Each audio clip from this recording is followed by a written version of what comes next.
Hello everybody, I am Fuzzyface and welcome back to another edition of this career on Motorsport Manager. We are back with round 9 today, the Ardennes Grand Prix in Belgium, the equivalent of Spa on our Williams Resurrection career. We've got, as I said, the Ardennes Grand Prix coming up. It is going to be rainy for the race, so hopefully there's going to be some interesting action out on track there. As it is, we've been working on the gearboxes to go into the car. If you've watched my videos before, you will know that there are certain points of the season where I can introduce upgrades. The next point of the season where I can do that is the next race after this one, which is Milan, where we have some really good, nice new gearboxes to go into the car, especially this one that can get up to a 1140, which is a massive improvement over what we've got at the moment. Also, we've got a new brakes build that can get up to a 981.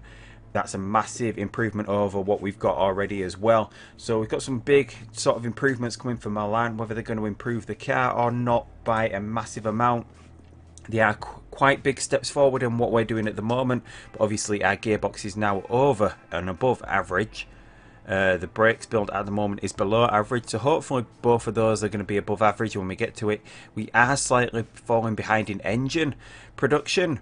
At the start of the season, we were up here pretty close to the Ferraris and the Mercedes. Because we've not been developing the engine in the first half of the season, we have fallen behind. As you can see, that bar has dropped down quite a bit, and we have actually fallen behind the development of the Red Bull racing team as well. So we're going to get an engine build done.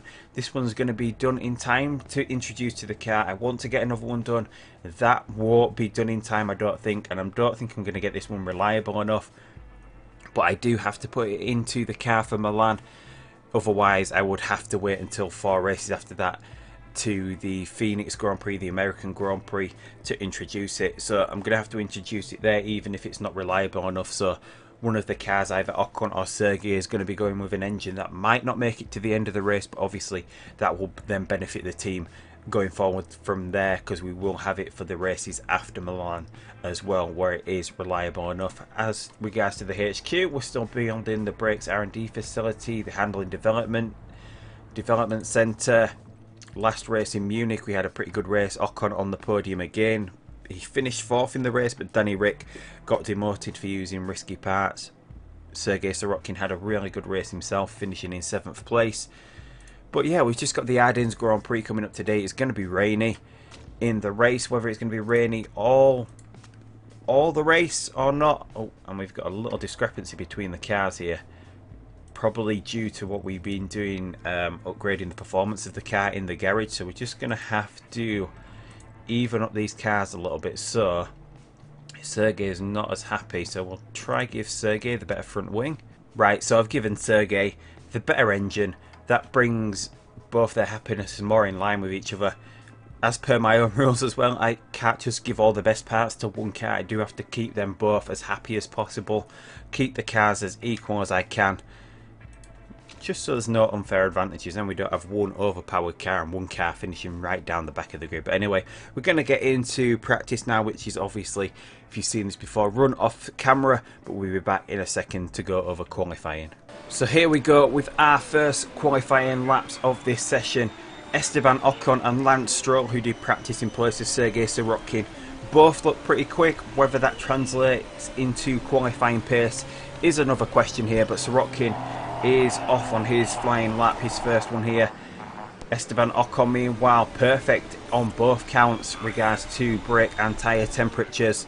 But Sergei Sorokin not too far behind Sebastian Vettel there, only about 3 tenths down, which is a lot quicker than we usually see from our cars. So whether he can keep this lap going, almost 8 tenths down after the second sector though, starting to slow down over that second sector. Esteban Ocon quicker than his teammate over that first sector. Hamilton goes quickest. Vettel is currently second, 6 tenths down after that second sector. But Sorokin currently 4th. He's quicker than Nikita Mazepin and Charles Leclerc at the moment. Quicker than quite a few cars is Sorokin. Ocon and Sorokin really close together here. Sorokin, as we saw before we got into this race, has the better engine than Ocon this time out. It was the only way that we could even up the happiness between both drivers. But not bad off that first lap. We're going to see the Haas's and the Force Indias and Co come out really early once again in this session, but we'll be coming out right at the end of the session along with the other teams that come out at the end of the session, and we'll see what sort of places we can pick up when we get to that stage. So here we go with the qualifying lap, the second qualifying lap. We're going to see if there's any more time to find in this car or on this track. Sorokin currently 13th, Esteban Ocon currently 11th, doing a good job again with his brake temp and tyre temps again. Here goes Sorokin. Is he any quicker this lap than on the first lap? No, he's not. He's actually down on the first sector, is Sorokin, whilst Ocon is slightly quicker. By about a tenth of a second, I would say. He's about a tenth of a second quicker, although he goes slower in the second sector. Sorokin's slower overall. Whether Ocon can crack this top 10, he's alongside, I think that must be Sebastian Vettel maybe at the moment, he's alongside. Ocon comes across the line, he drops down to 12th, goes 12th overall. Who actually went quicker there? Was it? I think it might have been Stoffel Van Dorn who went quicker and moved himself up the order, but we're 12th and 13th, which is where we should be if you take into regards where the car is at the moment. We're 6th overall, which should mean we're around the places from 11th to sort of 15th.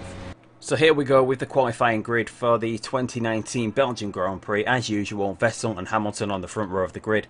Then we've got Valtteri Bottas in the Ferrari in 3rd, Max Verstappen in 4th, Kevin Magnussen in the Mercedes 5th, the Red Bull of Danny Rick in 6th place, Nico Hülkenberg in the Renault 7th, Stoffel Van Dorn in the McLaren 8th, followed by his teammate in the McLaren also, Kimi Räikkönen in 9th place. Felix Rosenqvist, a decent qualifying session from him, both Renaults in the top 10. As we know, Renault usually mess things up with their strategy. Then we have the Haas of Roman Grosjean, followed by our two drivers in 12th and 13th, Esteban Ocon and Sergei Sorokin.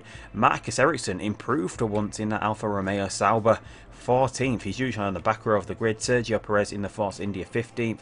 Carlos Sainz massively off form in the Haas 16th. Nikita Mazepin off the back row of the grid, one of his usual starting positions in the Force India 17th, Pierre Gasly 18th in the Toro Rosso, Billy Johnson 19th in that Toro Rosso, and Charles Leclerc, who's got whiplash at the moment, seen a massive degradation in his performance, finds himself on the back of the grid here in Belgium. But as we go, it's going to be raining from the off. It's going to be raining until about lap 20, so it's going to be a two-stop race. We're going to get off these inters around lap 11 and then go to around lap 19 on the second set of inters, and then look to get onto the super softs to finish the race on. As it is, Ocon's made a pretty decent start. We've managed to hold position from the start of the race here up into 11th place. Ocon manages to get past Nico Hülkenberg there, who's made a really bad start. We're actually going to push the tyres a little bit here. It is pretty warm, but this first set of intermediate tyres, we can just sort of, I'm not too bothered about the tyre degradation on this first set of intermediate tyres, because we do know we have to go into another set of intermediate tyres, and an intermediate tyre can get around 15 laps to 17 laps. There is the option of maybe trying to stay on the inters until the rain's almost stopped. Maybe that is something we could do as well.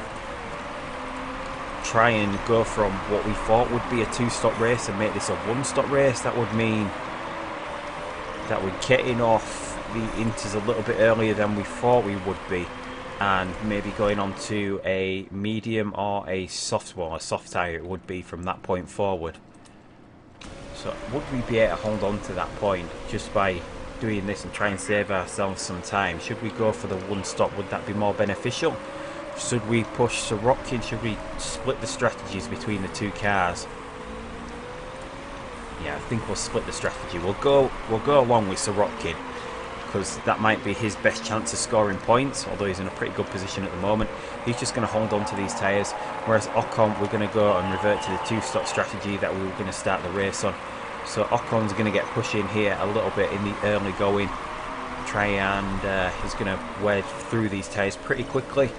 But obviously, we know he's going to come in for another pit stop pretty early on during the race. We can see a few of these AI cars holding on as well. So we're going to conserve a little bit with Sorokin, just so we know he can get to that point in the Grand Prix that we want him to. But Sorokin, even conserving, he's challenging his teammate here. We don't really want him to get in front of Esteban Ocon, because otherwise he's going to be slowing Esteban Ocon down. Esteban Ocon, we do want him to push on these tyres and move up the order a little bit. but he's seemingly not able to keep pace with the Haas of Roman Grosjean in front of him. And these tyres pretty much overheated now as well, so we're going to turn down a little bit just to get these tyre temps down a little bit. We've got a yellow flag in sector 2. That is Valtteri Bottas, who has crashed. More pain for the Ferrari team, who are already, well, if this result held, would be more than 100 points behind Mercedes in the Constructors' Championship. But yeah, we're just going to run our strategy here. It doesn't look like we're going to be able to catch the car in front of Roman Grosjean. So what we're going to do maybe is we're going to try and stretch Ocon out from this point forward. Although he's used 32% of the tyre this early going, I think if we conserved here, we could get both our cars through to do this one stop. Since we're not picking up the places I wanted us to by pushing the car, and we've just got Sorokin behind, we're just going to hold on and try and stretch Ocon out now to do this one stop strategy that hopefully we can sort of get on to do. And if we can get on to do that with Esteban Ocon as well, even though he used 6% more of the tyre than his teammate, if we can do that, that would be absolutely brilliant towards that point in the Grand Prix. We're back on lap 13. There is a virtual safety car out on track at the moment, which means we could get off this pair of intermediate tyres maybe. We're sort of coming up to the pits. I don't know where we will be if we actually pitted.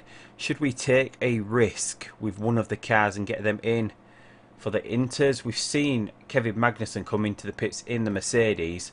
He's actually moved down the order. Where's he going to sort of come back out? We've sort of gone past the pits with Ocon.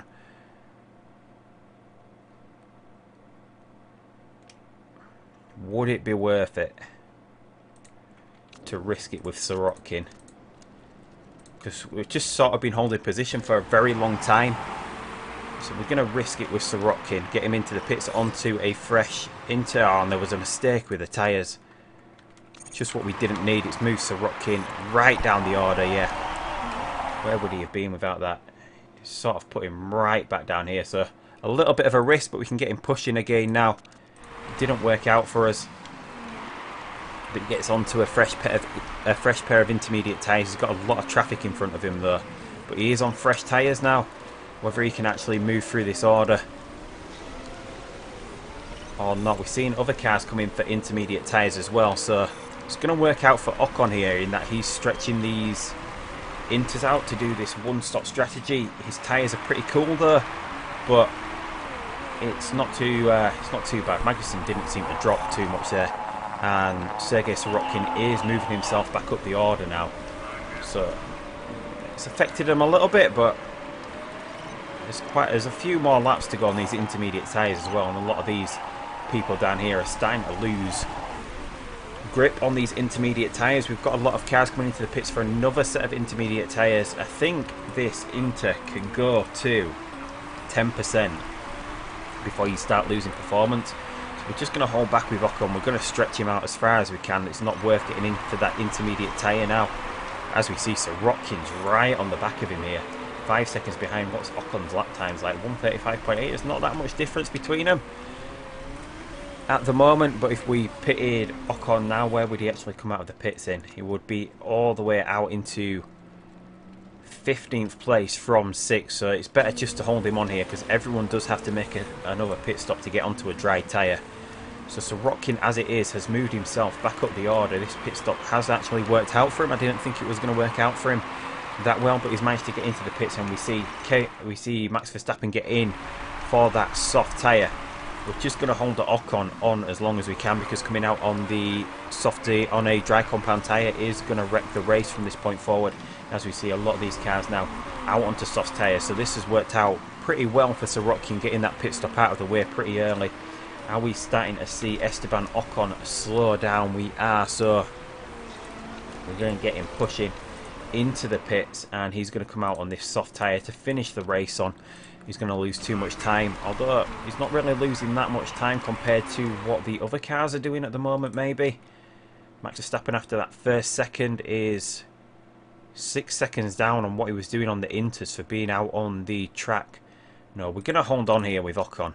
Even though he's going slower, I think going slower on these Inters might be about the same as going slow, or it might be a little bit better than going slow on a dry compound tyre. So if Ocon can do another lap here on this Inter, we're going to see here. He did a 134 off that last lap. He actually improved to Max Verstappen's 143, so it was worth keeping him out that one extra lap. He's going to get into this soft tyre now. When is the rain going to go away? I think we can do another lap on this intermediate with Sergei Sorokin. He can get into high mode now. He's going to get a lap on overtake mode as well. We might even need to go back into push just so these tyres don't wear out totally before we come into the pits. We're still on a par with the last lap, so these inters look like they could pretty much get down to 0% as well. We're still up in the 134s and the rain has stopped. Would it be worth, how far apart are our cars, would it be worth trying to get Sorokin onto the soft tyres this lap? I think it would, because the rain's going to disappear after this lap, isn't it? So hopefully we're not going to have any mistakes on this pit stop like we did last time around. I think we should be quick enough to get both cars in and out without much of a delay. So there is Ocon out into 7th and Sorokin behind him in 8th. We've got Rosenqvist and Raikkonen out on track on intermediate tyres at the moment, who still have to pit. So everything has worked out really well for us there. We've moved right up the order here, but we do have to look after these tyres. So we just turn down a little bit, and I'm running high mode a little bit longer for Ocon here, who was pushing all out in overtake and attack mode, just so he could hold that position whilst his tyres were running out. As we see, we're going to start catching these cars. We've got Roman Grosjean, who came into the laps a few laps earlier for his pit stop, is on worn soft tyres, so we should be able to stay ahead of these cars, and we should be able to move up to 5th and 6th in the race once Rosenqvist and Raikkonen make their pit stops. So there they are into the pits now. We move up into 5th and 6th. So it's all about just holding on to this position now. So we might as well get Ocon recovering now, because he's a little bit, or 3.5 seconds further up the road than Sorokin, who's sort of holding on to this 6th place. He's got Roman Grosjean behind him. He's pushing all out at the moment, but not really closing this gap down. We've got no real need to push our car at the moment. If Roman Grosjean does go ahead and close this gap up, then we're going to start pushing. As it is, we're just going to save what we're doing at the moment, just hold everything off with our car, and Roman Grosjean falling behind even though he's pushing. So hopefully we're going to keep this 5th and 6th. We've got the Ferraris, well, we've got a Ferrari, a Red Bull and 2 Mercedes in front of us. Obviously we're not going to be able to catch them. It's all about just keeping this 5th and 6th place now, and just recovering the fuel with Esteban Ocon. Meanwhile, Sergei Sorokin, should we give him the... Well, he's only got about 1 lap that he can actually go ahead and get into overtake mode. But if he does get close to Esteban Ocon, obviously I'm going to let my 2 drivers fight it out if they can get close to each other. And Sorokin does have the power to go in overtake mode, so he would want that if we could do. So we're just going to keep giving him this little bit of boost to overtake mode. Doesn't look like he's really closing down the gap though. Maybe we'll give him that boost of 1 overtake mode lap. Just see what sort of lap time he can put in. Just see what he can do if we give him all that attack. We'll let Ocon push this tyre though and go high mode as well, just to even things up a tiny little bit. But Sorokin, what's he going to be like off this 2nd sector? Is he going to go any quicker? Set his quickest 2nd sector of the Grand Prix? No, he doesn't. Actually slower than his fastest lap so far in the Grand Prix. But pushing all out here as he comes down the pit straight. Goes quicker. He does a 132.3 to the 132.9. Although he can't keep pushing the tyre like this now. We're going to have to sort of get back into recovery mode on the fuel and on the tyres as they're overheated.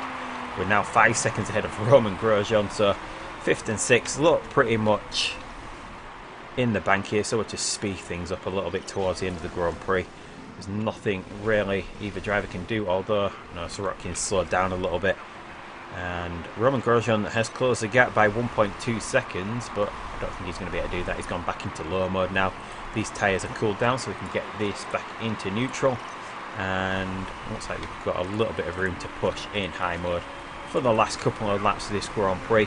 Just bringing things home in 5th and 6th place. Absolutely brilliant race for us.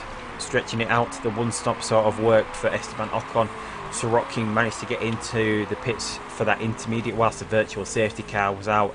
Came out on a lot fresher tyres at a point in the Grand Prix where other cars were winding down. Then they came in the lap after, or 2 laps after the virtual safety car had been out, to get onto another intermediate tyre for a short stretch, maybe 4 or 5 laps.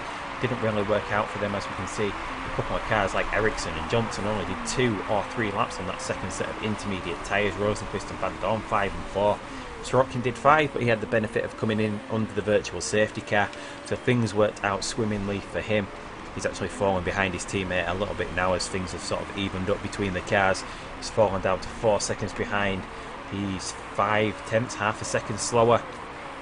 But yeah, you can't really push anything to catch the top 4 cars. But I'm really happy with 5th and 6th here. Another really good points finish for us, especially for Sergei Sorokin. Another brilliant race for him. Brings home this Williams car in 6th place. Absolutely brilliant racing from him. Gives me hope that when we do bring another driver into this car, we're going to still be able to perform at this sort of level. Also gives me cause for concerning that I don't want to get rid of Sergei Sorokin since he's doing so well and since he brings so much money into the team. In that maybe we should give him another season, but I do want to bring in another driver that will possibly be with us a lot longer in the long term. Has a lot more potential. And look at that, Max Verstappen, another Red Bull driver demoted, this time 4 places, pushes Esteban Ocon up into 4th place. Sergei Sorokin pushed up into 5th place, 22-point haul from us in this race now. That puts Esteban Ocon up into 3rd in the drivers' standings. Obviously, he's not in the championship hunt, as you see. Lewis Hamilton, a long way ahead of even Sebastian Vettel, 65-point gap there, but we do move ahead of Daniel Ricciardo, who crashed out in that race. Puts us on 132 points now, almost 100 points over our rivals, the Haas McLaren, who we thought we would be fighting with. McLaren seemingly fallen off the pace this year. Renault, who should be powerful, just their strategy, for some reason they always qualify really well, but strategy just does them in. And it looks like Toro Rosso are going to finish bottom of the constructors standings again this season, and this time I don't think they will be saved. Last season they were saved because the Dams team in Formula 2 rejected promotion, giving Toro Rosso a reprieve in Formula 1, but I'm guessing next season we're going to see Toro Rosso in Formula 2. We came 3rd overall. Frank Williams really happy with us still. We get £600,000 coming into the team because we run Lance Stroll in practice. He brings half of his pay driver money, which means we're getting about 1.4 million regards to what we have with paid drivers. Obviously, if we lost Sergei Sorokin, we would be losing £1 million pretty much of what we pay him. I think he's on about, what's he on at the moment? He's on 234,000, brings 900,000 into the team, so we're getting about 650,000 from him. We get about 450,000 or so from Lance Stroll. Obviously, Lance Stroll or Sergei Sorokin will be staying on as the, well, it would obviously be Lance Stroll, but it depends how much his contract would be. He's not even interested. So Sergei Sorokin would be moving into the reserve driver role. He would be doing practice next season if we kept him on, so we would be keeping a little bit of money from him, but obviously bringing in a new driver who possibly would be wanting about 500,000 and no pay driver status means we will be losing about £1 million next season. So it's quite a difficult one. We've got a new pit crew who have 20 for tyres, pretty decent for front jacks. Would be pretty decent overall, but as you see, we've got an amazing pit crew as it is at the moment. All around pretty much, just this guy. Ash, which we could get rid of him. 4 races left. I need to renew some of the contracts on these pit crew guys, but which one of these is better? Looks like it's Snedka, so we're going to get him hired as sort of backup, but we have the best pit crew. It's currently second at the moment. Mercedes have improved above this 1.55 seconds between the last race and this one. I'm wondering if we're just rated second because we've got a guy that's not the best at fixing there. Here it is. It's just because we put someone in there who was a little bit fitter, just to not have the mistake percentage go flying up during the Grand Prix. But yeah, it was just because of the guy fixing, even though there's no fixing that needs doing on the cars at the moment. Anyway, let's just finish with the mail. Accept this interview. Esteban Ocon just missed out on the podium today. He must have been devastated. I mean, no, Esteban, he's tough. He'll get there next time. That just keeps everyone happy. Pit crew review, 1.78 seconds. That's 1.5 seconds slower than our season record. Next time we have the Milan Grand Prix coming up, where we're going to be introducing the new gearbox upgrades, a new brake upgrade, a new engine upgrade, maybe something else, but we've only got 10 days to work on that, and this new engine is still 4 days away from being built. So yeah, only 4 new parts going into the car next time out. Our rear wing looking really powerful still at the moment. But anyway, that is the next Grand Prix. So subscribe, comment, leave a like, all the usual stuff. But until next time, I'll see you in Italy for the Milan Grand Prix, and goodbye.